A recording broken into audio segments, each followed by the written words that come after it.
Hello friends, welcome to Takshashila academy. This is advocate Sneha Soni और आज हम डिस्कस करेंगे बिहार पीसीएससी 2020 के लिए जनरल साइंस का टॉपिक, जहां से अप्रॉक्सीमेटली 30 क्वेश्चंस आते ही आते हैं। और ये जो हमारा लेक्चर है, ये जो हमारा पीपीटी है, ये इसमें हम फिज़िक्स, केमिस्ट्री एंड बायोलॉजी हम तीनों ही सब्जेक्ट्स को कवर करेंगे एंड कोशिश करेंगे कि बहुत ही कॉम्प्रिहेंसिव फॉर्म में हम इसको कवर करें और आपको फटाफट से एक रिवीजन वाला वीडियो दे दें। तो सबसे पहले अगर हम बायोलॉजी में बात करें तो इट्स ह्यूमन एनाटॉमी। तो longest bone in the human body is femur, यानी कि जो हमारी थाई बोन होती है। स्मॉलेस्ट बोन है हमारी stapes in the middle ear, जो हमारे कान के अंदर मिडिल में जो ईयर में जो बोन होती है वो सबसे हमारी छोटी बोन होती है। Hardest material in the human body it is the tooth enamel, जो टॉप पे दांत के ऊपर जो कवरिंग होती है वो उसे कहते हैं हम tooth enamel. Then strongest muscle की अगर हम बात करें तो जॉ मसल, जो हमारी जबड़े की मसल्स होती हैं वो स्ट्रॉन्गेस्ट होती हैं। Largest external organ is skin. Internal organ की बात करें लार्जेस्ट तो it is liver. Then smallest blood vessel वो है capillary. Then pigment which gives a dark colour to the skin, जो स्किन का जो हमारा कलर होता है वो कौन सा पिगमेंट देता है, that is melanin. And nails are modified of, nails किसका रूप होते हैं, they are the form of epidermis. Basically epidermis होती है outer most layer of the skin, तो एपिडर्मिस का ही पार्ट होता है nails. Then muscles are attached to the bones by the connective tissue called tendon, यानी कि जो मसल्स हैं वो बोन्स के साथ जुड़े होते हैं किस कनेक्टिव टिश्यू से के थ्रू, तो वो होता है टेंडन, उसको हम टेंडन कहते हैं। And bones are attach to bones, bone से बोन्स अगर जोड़ते हैं तो किससे जुड़ते हैं, लिगामेंट से जुड़ते हैं।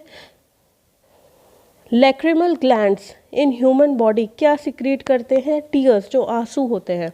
Then total number of human body में टोटल बोन्स कितनी है, 206। And volume of blood in an adult कितना होता है, 4.7 to 5 लीटर्स। डिटेल में हमने ये सारी चीज़ें आपको बायोलॉजी में भी बताई हैं। नेक्स्ट आता है आपका blood component and functions. RBC जिसको हम कहते हैं इरिथ्रोसाइट्स, तो उसका मेन फंक्शन क्या होता है, बेसिकली इसमें होता है प्रोटीन जिसका नाम होता है हीमोग्लोबिन, जो कि ट्रांसपोर्ट करता है oxygen from the lungs to the rest of the body. Then WBC या ल्यूकोसाइट्स, ये क्या करते हैं, बेसिकली इनका प्राइमरी रिस्पॉन्सिबिलिटी होती है कि कोई भी अगर इन्फेक्शन आ रहा है तो उससे बॉडी को प्रोटेक्ट करना। प्लेटलेट्स या थ्रोम्बोसाइट्स, इसका मतलब क्या होता है, ये क्या यूज़, इनका फंक्शन क्या होता है, ये बेसिकली ब्लड क्लॉटिंग की प्रोसेस में हेल्प करते हैं। प्लाज्मा क्या होता है, बेसिकली प्लाज्मा होता है liquid component of the blood and transports blood cells throughout the body along the nutrients, waste products, antibodies, clotting proteins, chemical messengers जैसे हॉर्मोन्स हो गए। Proteins help to maintain the blood fluid balance. Next आता है plasma. Blood vessels की अगर हम बात करते हैं तो कौन से ब्लड वेसल का क्या फंक्शन होता है, तो आर्टरीज की अगर हम बात करते हैं तो आर्टरी क्या कैरी करती है, oxygenated blood under high pressure from heart to other parts of the body. Veins क्या करती है, डीऑक्सीजनेटेड ब्लड कहाँ लेके जाती है, from the organs and tissue back to the heart. Then capillaries क्या करती हैं, capillaries connect the arteries and veins, arteries और वेन्स को जो कनेक्ट करता है they are known as the capillaries. Next आती है डेफिशिएंसी डिसीजेस। तो नाइट ब्लाइंडनेस किसकी कमी से होता है, विटामिन ए, विटामिन से क्वेश्चन आता ही आता है तो इसको आप याद कर लीजिएगा। तो नाइट ब्लाइंडनेस होती है विटामिन ए की कमी से। केमिकल नेम्स भी इंपॉर्टेंट है, तो उसके लिए अलग से विटामिन का पूरा एक वीडियो अलग से हमने आपके लिए बनाया है। आप जनरल साइंस के या जनरल स्टडीज़ का जो प्लेलिस्ट है आप उसमें देख सकते हैं। बेरी बेरी होता है विटामिन बी की कमी से। स्कर्वी होता है विटामिन सी, विटामिन सी को क्या बोलते हैं केमिकली, एस्कॉर्बिक एसिड। नेक्स्ट आता है रिकेट्स। रिकेट्स किसकी कमी से होता है, विटामिन डी की कमी से। स्टर्लिटी यानी कि इम्पोटेंसी, ये आती है विटामिन ई की कमी से। देन इम्पेयर्ड ब्लड क्लॉटिंग, ये होता है विटामिन के। एनीमिया आयरन की कमी से। ऑस्टियोपोरोसिस कैल्शियम की कमी से। गोइटर की बीमारी होती है आयोडीन की कमी से। एंड क्वाशिकोर की होती है प्रोटीन की कमी से। नेक्स्ट आता है डॉक्टर्स और स्पेशलाइजेशन। तो न्यूरोलॉजिस्ट का क्या स्पेशलाइजेशन है, नर्वस सिस्टम के लिए। नेफ्रोलॉजिस्ट का है किडनी के लिए। एंड्रिनोलॉजिस्ट का है एंड्रोक्राइन ग्लैंड्स के लिए। गैस्ट्रोएंटेरोलॉजिस्ट का है डाइजेस्टिव सिस्टम के लिए। Hepatologist for liver, pancreas and biliary. Haematologist होता है ब्लड के लिए। र्यूमेटोलॉजिस्ट होता है जॉइंट्स, मसल्स और बोन के लिए। पल्मोनोलॉजिस्ट होता है रेस्पिरेटरी ट्रैक्ट के लिए। ऑन्कोलॉजिस्ट होता है कैंसर के लिए। स्किन के लिए होता है आपका डर्मेटोलॉजिस्ट। एंड पीडियाट्रिशियन होता है इन्फेंट्स और बच्चों की बीमारी के लिए। देन आता है नेम ऑफ द डिजीजेस और किस के पॉइजनस इफेक्ट होता है ये। तो प्लम्बेस होता है लेड का पॉइजनस इफेक्ट है। Itai cadmium. Mad Hatter disease ये मरकरी की वजह से होता है।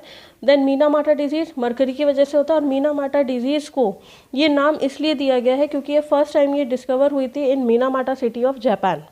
देन ब्राउन लंग डिजीज़ ये कॉटन डस्ट की वजह से होता है। देन मीजोथेल्मिनो ये होता है एस्बेस्टोस की वजह से। देन वाइट लंग डिजीज़ भी एस्बेस्टोस की वजह से होता है। ब्लैक लंग डिजीज़ होता है आपका कोल डस्ट की वजह से। देन सिलिकोलिस ये सिलिका डस्ट की वजह से होता है। देन आता है आपका important standards of human health. Important standards मतलब जब आप कभी ब्लड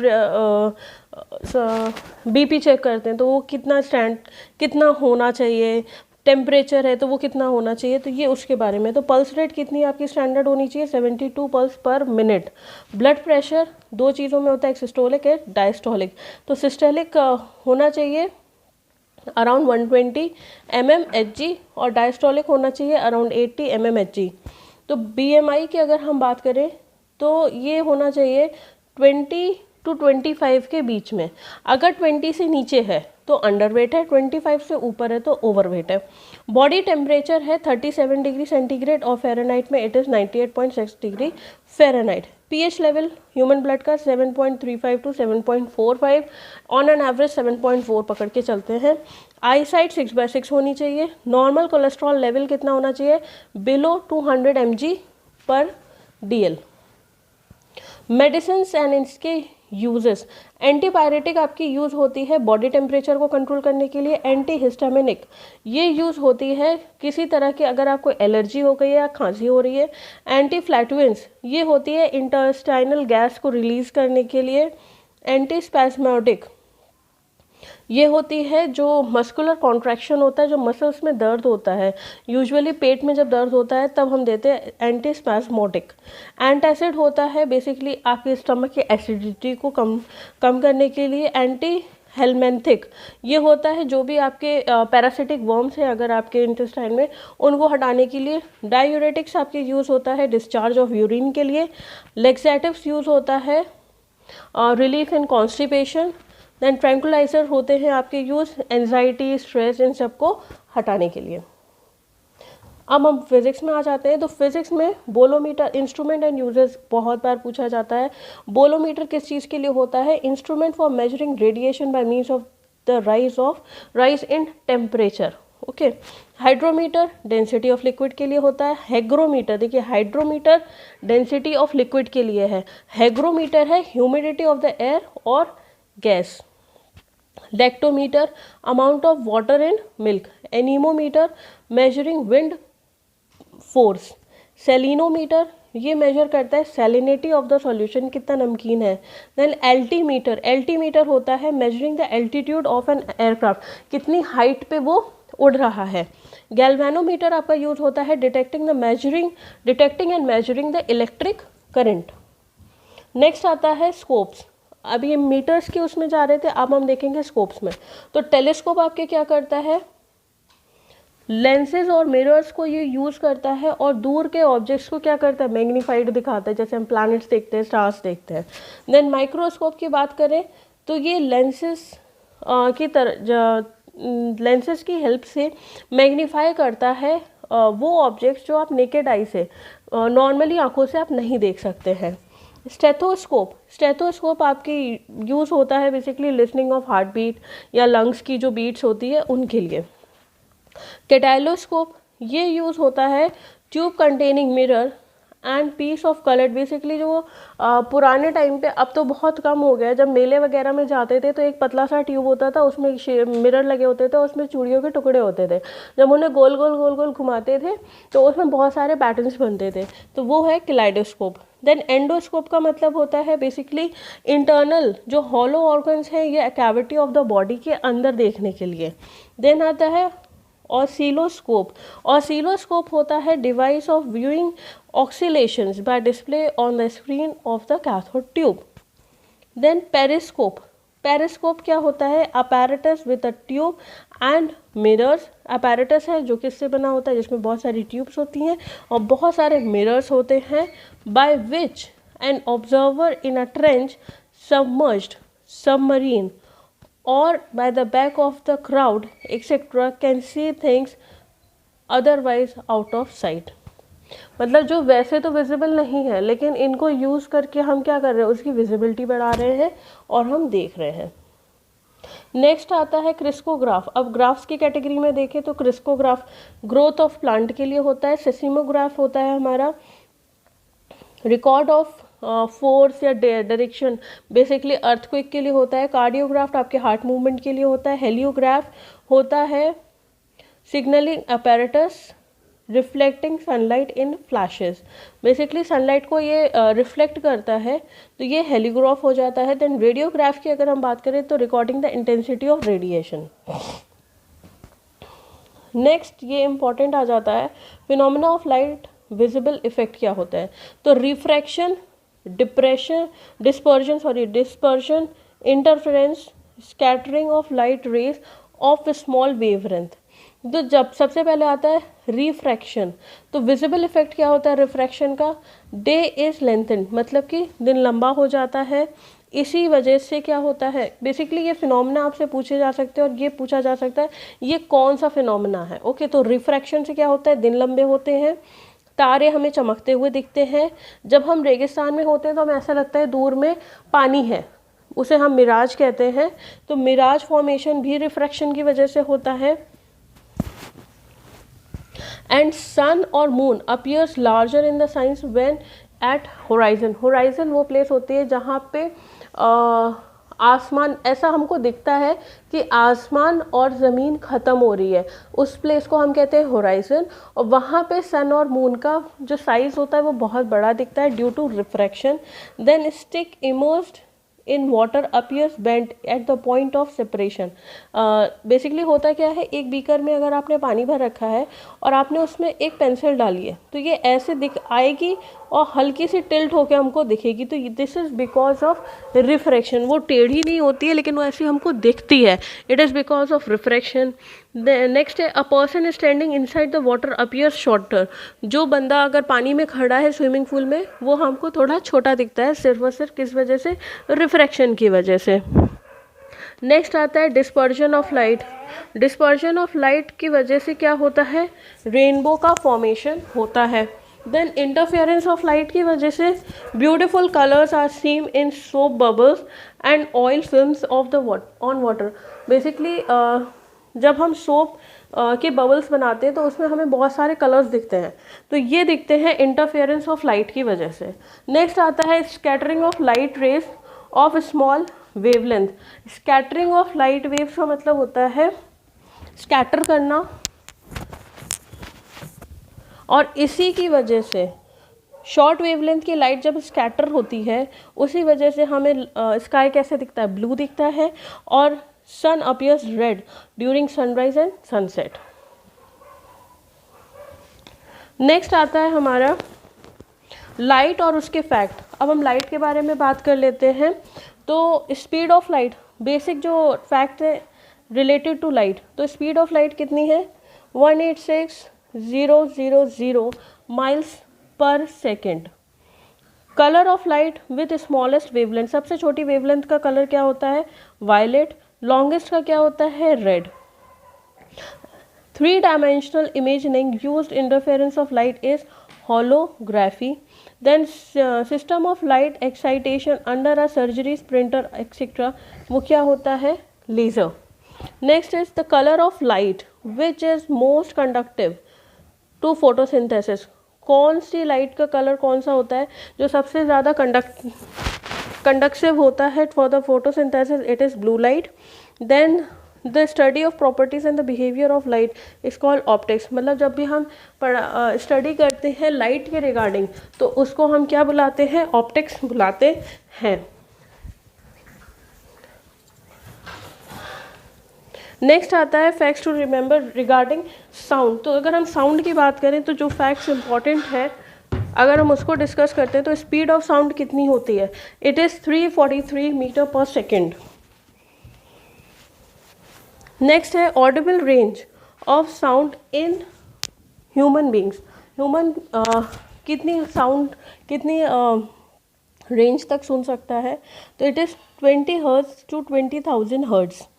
नेक्स्ट आता है the level of sound prolonged exposure beyond which may cause permanent hear loss. मतलब अगर आपने इससे तेज़ आवाज़ सुनी तो आपका जो हेयरिंग पावर है वो लॉस हो जाएगा. It is 85 decibel. अब जो लेडीज़ की वॉइस होती है वो थोड़ी शेरलर होती है, यानी कि थोड़ी पतली होती है, और मेन की थोड़ी सी हेवी होती है. It is called pitch. Then animals which produces sound of high pitch and frequency to communicate and locate each other. तो ये कौन से ऐसे एनिमल्स हैं जो एक दूसरे से बात करने के लिए हाई पिच की वॉइस यूज़ करते हैं? They are the dolphins and elephants. Loudest of sound is measured in. सबसे ज़्यादा हायर फ्रिक्वेंसी की जो साउंड हम मेजर करते हैं उसकी यूनिट क्या है? It is decibel. अब strings instrument have boxes attach to increase the loudness of the sound produced. Basically जब भी हम गिटार देख लें, हम सितार देख लें, तो जो भी जितने भी साउंड जिसमें पतले पतले तार लगे रहते हैं तो उनके पीछे एक बॉक्स, हॉलो बॉक्स होता है. उसका क्या फंक्शन है? तो उसका ये फंक्शन है, अगर पीछे हॉलो बॉक्स नहीं दिया जाएगा तो जो वॉइस होगी वो बहुत हल्की होगी और वो ऑडिबल भी नहीं होगा. तो इसी वजह से उसको तेज़ करने के लिए पीछे एक हॉलो बॉक्स दिया जाता है. Minimum distance which is required to hear an echo. Echo जब आवाज़ गूंजने लगती है तो it is 17 metre. The system of sound reflection under use to find the depth of the ocean. कौन सा ऐसा साउंड रिफ्लेक्शन होता है, बेसिकली कौन सा सिस्टम है साउंड रिफ्लेक्शन का जो हम डेप्थ ऑफ द ओशियन को नापने के लिए हम करते हैं? तो it is sonar and sound navigation ranging इसका फुल फॉर्म है. नेक्स्ट है the phenomena which makes the sound of approaching the train shrillers. तो वो कांपते हुए जो आती है तो that is called the Doppler effect. Gas के फैक्ट्स अगर हम देखें तो सबसे पहले आ जाता है हमारा एलपीजी. तो उसमें क्या होता है? Butane, propane and ethane. और गैस ये तो ठीक है. सेकेंडली अगर हम ये पूछें आपसे कि कौन सी गैस इसमें मिलाई जाती है जिसकी वजह से वो एक फाउल स्मेल आती है एलपीजी में अगर लीक हो रही है, तो that is ethyl mercaptan. Tear gas क्या होता है? अमोनिया होता है. Gas with foul smell, it is hydrogen sulfide. Laughing gas is nitrous oxide. Gas using in refrigeration is freon. Freon, the gas used in refrigeration is chemically क्या होता है? Dichloromethane. गोबर gas किस चीज़ का मिक्सचर है? तो it is methane, carbon dioxide and hydrogen. Then gas mixed with oxygen and given to patient with restricted breathing. जिसको problem हो रही है सांस लेने के लिए तो वो कौन सी होती है? ऑक्सीजन के साथ हम हीलियम मिला के देते हैं. सेकेंडली ऑक्सीजन और हीलियम हम ऑक्सीजन सिलेंडर में भी देते हैं जो स्कूबा डाइविंग कर रहे हैं, जो डीप वाटर डाइविंग कर रहे हैं.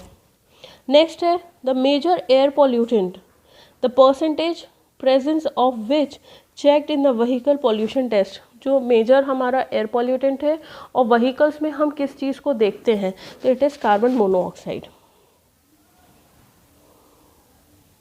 नेक्स्ट है the gas which is responsible for the formation of brown air in traffic congested cities.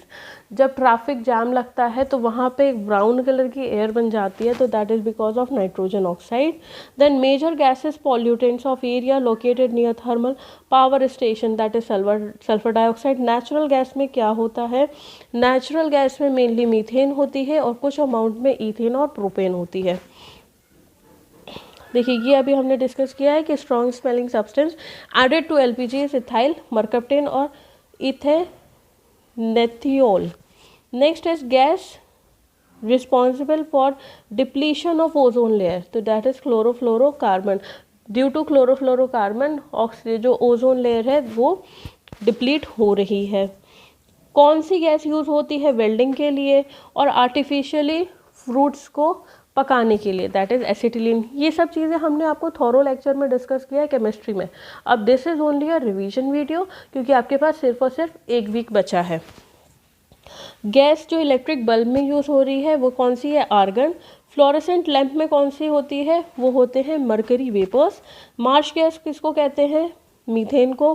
Gas responsible for acid rain, sulphur dioxide. Gas most abundant in earth atmosphere, nitrogen. Percentage of oxygen in earth atmosphere 21%। Metal से related कुछ facts हैं। Metal most abundant in earth crust, सबसे ज़्यादा metal कौन सा है earth crust में, it is aluminium. Metal which forms amalgam with other element, जब भी अमेलगम की बात आती है इट इज़ ऑलवेज मरकरी को हम किसी मेटल या नॉन मेटल के साथ मिला रहे हैं। फ्यूज वायर के लिए कौन सा यूज़ होता है metal, it is lead tin alloy. Solder मैंने केमिस्ट्री में भी बताया था, तो लेड और टिन एलॉय होता है। Metal use in filament of the blood bulb, it is tungsten क्योंकि इसका वेरी हाई मेल्टिंग पॉइंट होता है। नेक्स्ट है metal which populates the air of cities having large number of vehicles. कौन सा ऐसा मेटल है जो बहुत ज़्यादा पॉल्यूट कर रहा है सिटीज़ को, दैट इज़ लेड। और वो क्यों, क्योंकि reason of using unleaded petrol. Metal used in filament of electric heater, it is nichrome. Metal used as radiation shield, वो क्या है, लेड है। Metal into which uranium turns when it loses all its radioactivity, तो uranium में से जब सारी radio activity ख़त्म हो जाती है तो वो क्या बन जाता है, वो बन जाता है lead.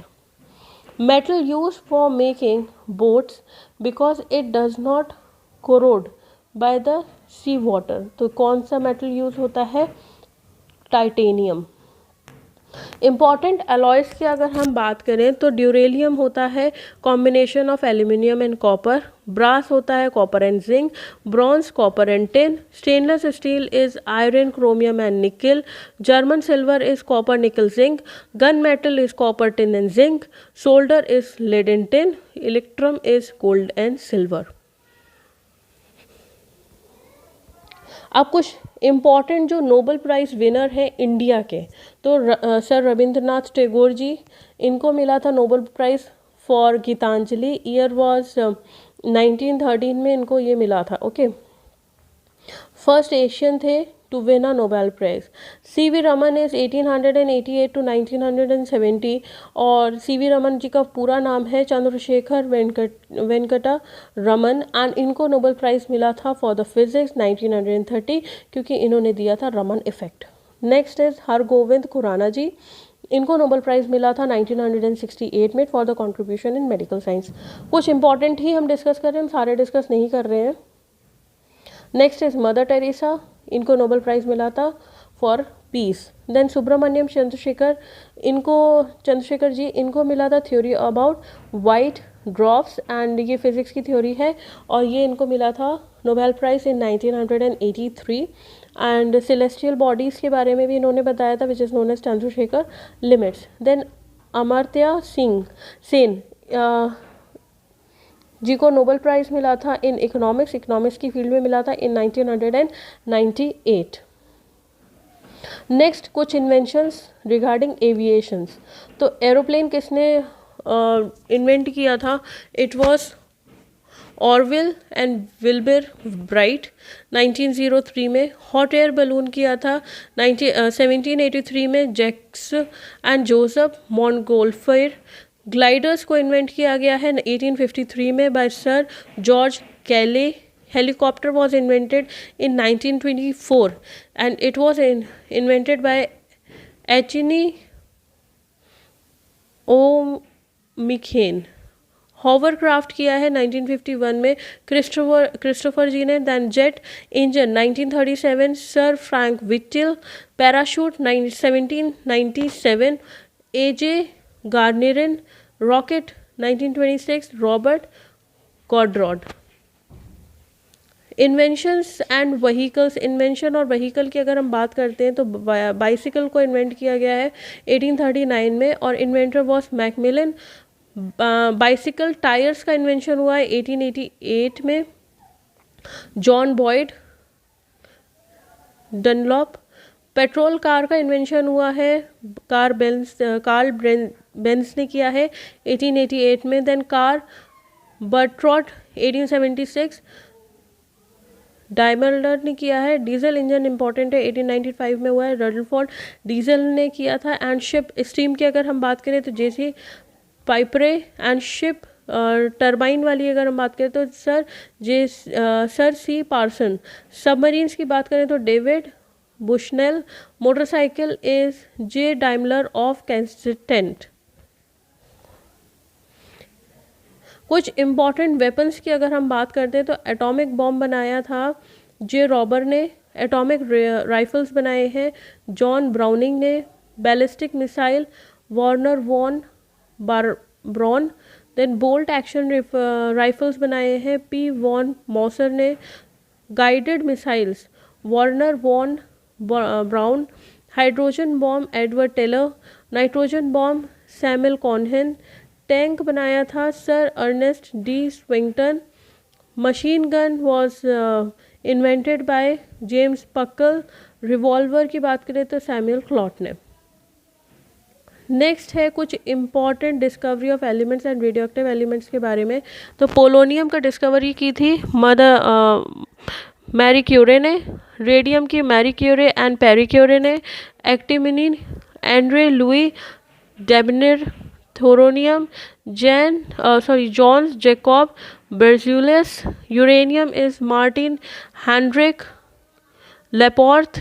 Plutonium is Glenn T Seaborg Edwin McMillan Joseph W Kennedy and Arthur Wahl. Thank you so much. Do hit the like button if you like it, and please subscribe our channel and share it. And all the best for your Bihar PCLC exams. Thank you so much.